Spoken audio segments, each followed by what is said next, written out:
Here is the cleaned, corrected, and properly formatted transcript with a new line after every full stop, period. All timing codes, filler words, repetitions, and minor speech errors have been removed, and punctuation has been standardized for readability. The chapel froze when my mother's voice cut through the air. You changed your name. Not shock, judgment. Every head turned. My father's hand tightened on the program. My brother stopped laughing in the doorway. I slid into the second row seat, the page still warm in my palm. My new name printed in a black that looked almost deliberate. The chair beside me, the one marked family, remained untouched, just like every milestone they'd missed. But as I looked at that empty space, something shifted. They thought today's silence exposed me. They had no idea it was exposing them. I grew up learning how to shrink myself between louder lives. In our house in Austin, noise meant importance, and importance never belonged to me. I remember the way my mother's heels clicked across the tile whenever Brendan needed something louder, sharp, or urgent in a way my needs never were. Vivian always got the soft tone, the warm hands on her shoulders, the lingering attention that made the room bend toward her. I was the quiet one, the one who cleaned her own messes, packed her own lunches, and learned early not to interrupt the conversations that flowed over me like water. The first time I noticed the pattern, I was 12. Vivian had a school art show, a row of painted canvases propped along the gym wall. My mother hovered near her, smiling for neighbors, brushing non-existent lint off her dress. I stood in the corner holding the certificate. I'd received earlier that morning an award for a regional science competition. No one in my family came. They didn't even remember the time. Mom passed me as if I were part of the background. "Hold your sister's jacket," she said, handing me the soft fabric without a glance. I folded the certificate into my pocket. The paper crinkled loud enough to echo. No one heard it. Years later, during my high school graduation, they arrived late. The ceremony had already started. My row of classmates shuffled as they searched for seats. When my name was called, I stood scanning the sea of faces for the 4 that mattered. Only one chair in the family section was empty, mine. My siblings had gone to a lake party, and my parents were caught in traffic, though I learned later they'd stopped for coffee. I held the program so tightly the corner tore off. I swallowed the sting and sat down slowly, as if careful movements could hide the emptiness. College wasn't different. At Rice, I sent reminders weeks ahead for a departmental award ceremony. Vivian texted back a heart emoji. Brendan left it unseen. My parents replied 3 days later with a casual, "We'll try." They never showed.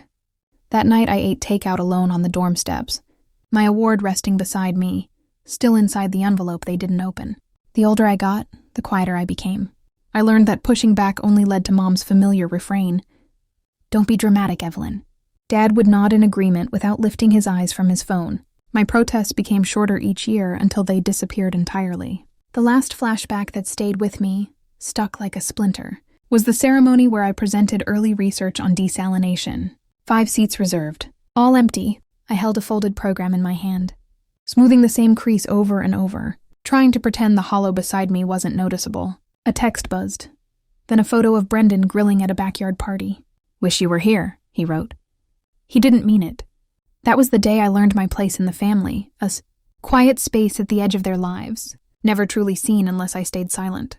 The shift didn't happen in one moment. It built slowly, like pressure behind a door I'd kept closed for years. But the day it finally cracked was ordinary, quiet, deceptively normal. 8 months before my dissertation defense, I sent the announcement to my family, a clean, formal notice from the university, date and time printed in sharp black ink. I mailed it to the house in Austin, texted the reminder, added it to the family group chat. April 22nd, 3 p.m., I wrote.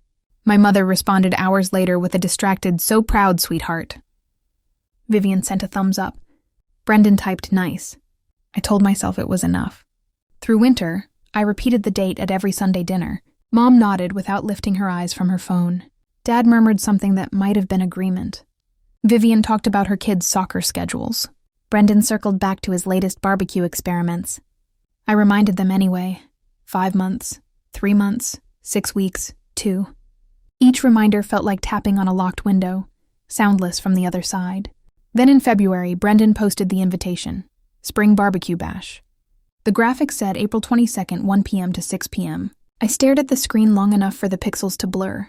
When I called him, he sounded genuinely confused. "What time is your thing again?" he asked, like he hadn't heard it 20 times. 3, I said. People can do both, he replied. Just come after. Stanford was an hour away. He knew that. He didn't care. I called Mom next.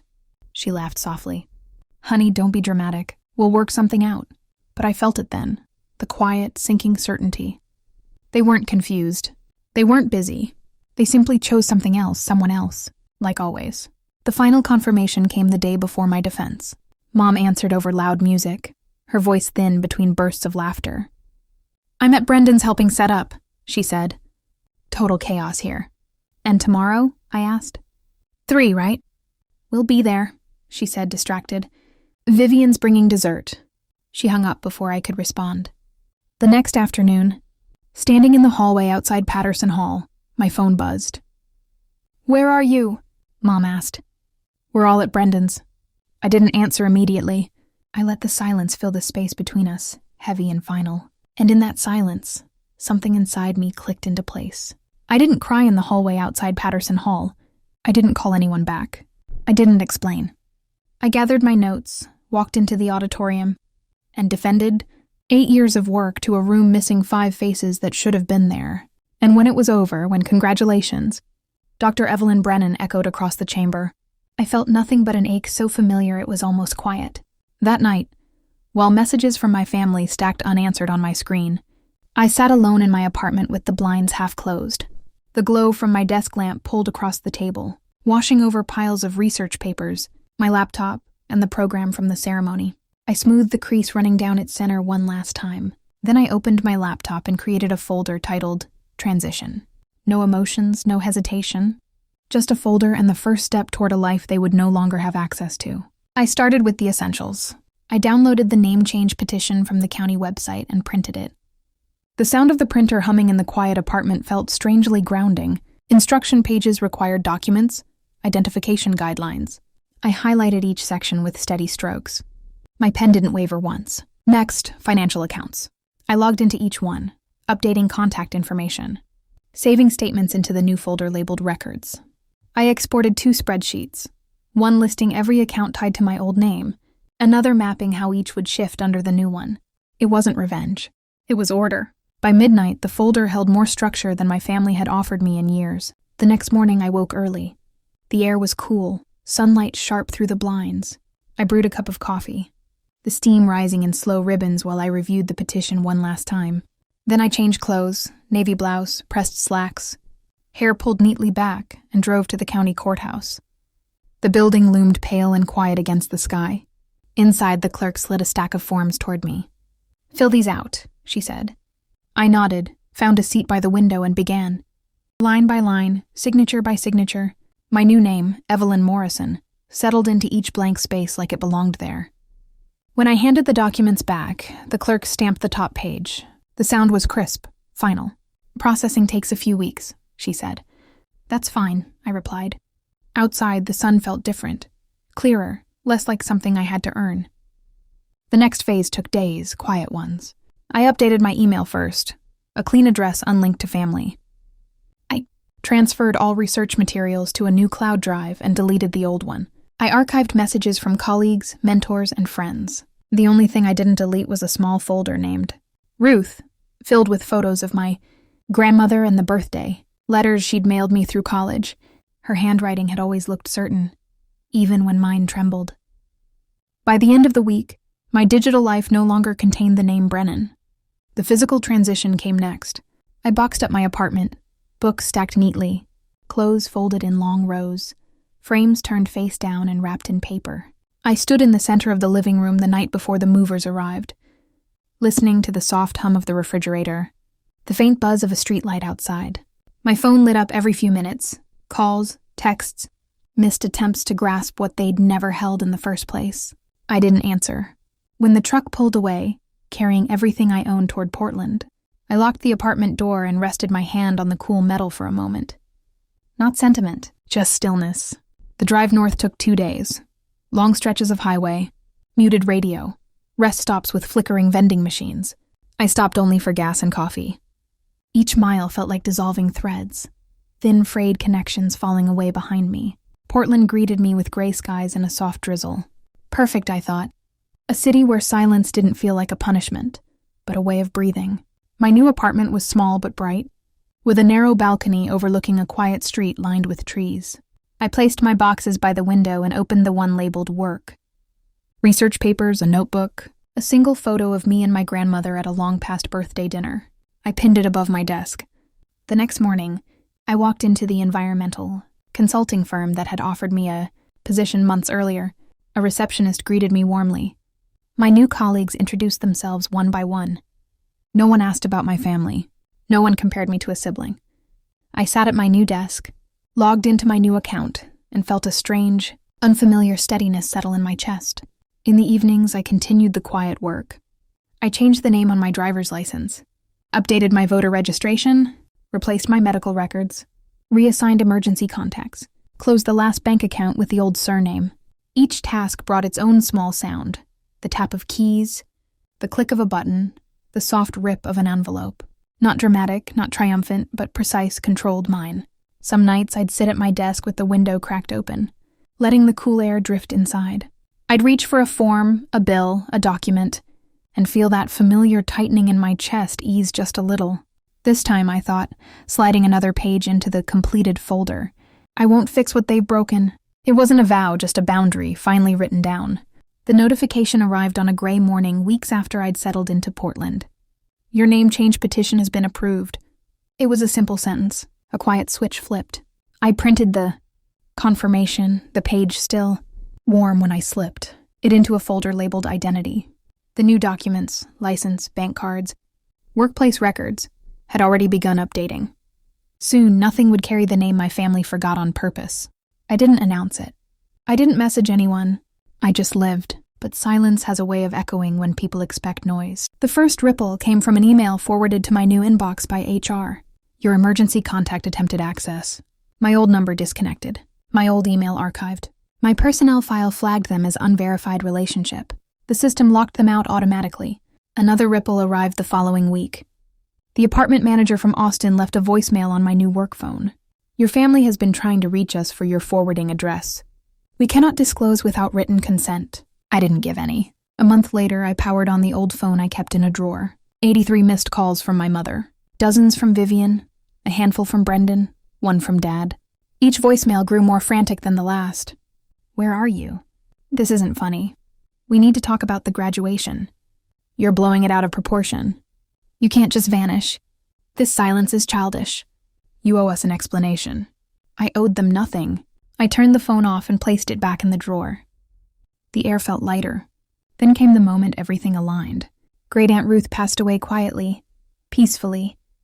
She was one of the few people who ever truly saw me. And I knew I had to go. Not for my family, but for her. The chapel in Austin looked the same as the last time I'd been there.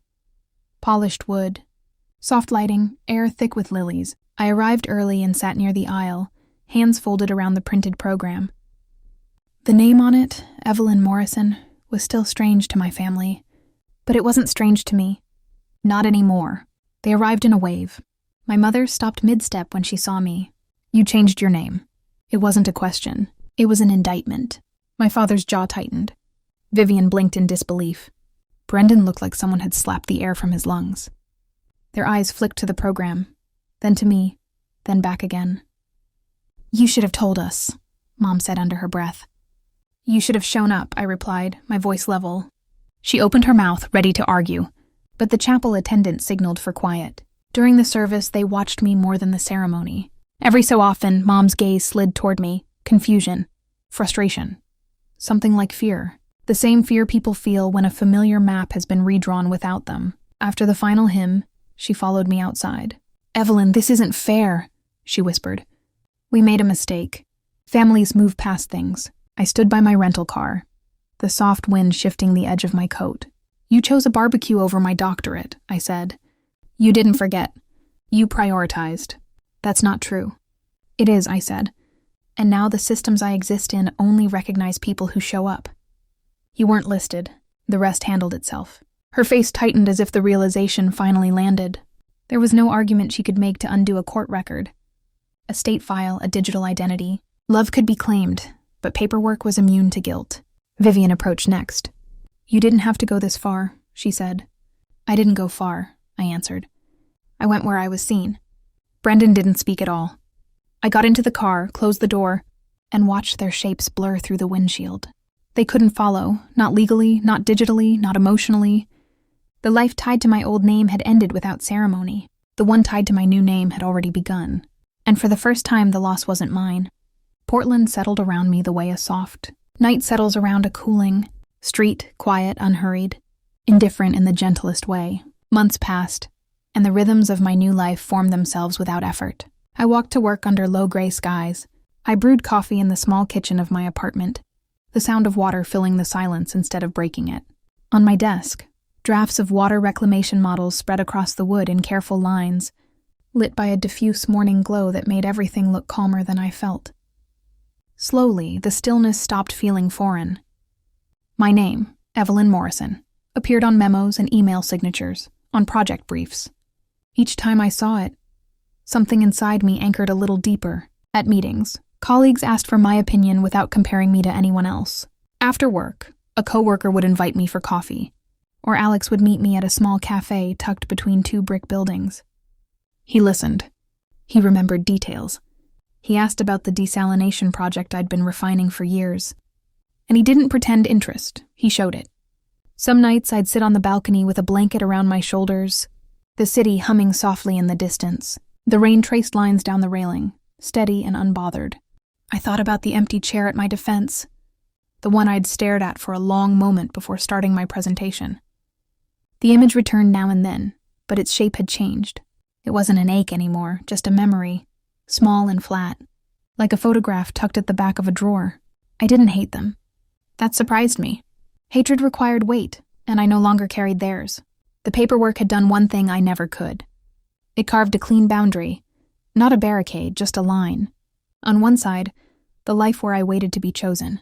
On the other, the life where I didn't. When I left the courthouse months earlier, I hadn't been running from my family. I'd been walking toward myself, toward a name that belonged to someone who showed up for me, even when no one else did.